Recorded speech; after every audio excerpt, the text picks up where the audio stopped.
Hello everyone, welcome to my video. In this video we will talk about stroke.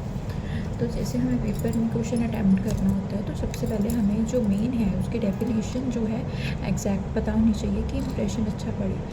तो definition में हमें क्या याद रखना है, पहली बात तो स्ट्रोक को जो है हम CVA cerebrovascular accident, so cerebro means it is related to brain, vascular means it is related to blood vessel, circulatory system.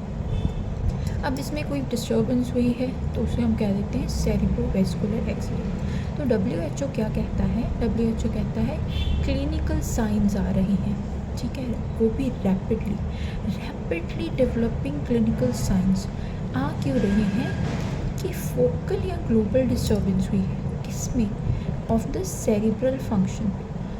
और जो मेन बात हमें याद रखनी है डेफिनेशन में, वो साइंस जो है 24 आवर्स से ज़्यादा रह रही है। अकेले साइंस ही नहीं, it can be so severe कि वो डेथ को भी लीड कर सकता है। अब ये सब होने का जो कारण है, ओरिजिन है, वो मेनली क्या होता है, वेस्कुलर ओरिजिन होता है।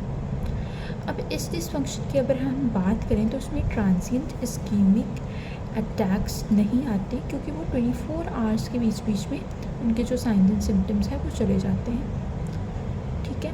इन्फेक्शन अगर हो रही है, इन्फेक्शन और ट्यूमर के कारण, उसे भी हम स्ट्रोक में इंक्लूड नहीं करते। बट जो सबएरेक्नॉइड हैमरेज है वो है स्ट्रोक में आएगी।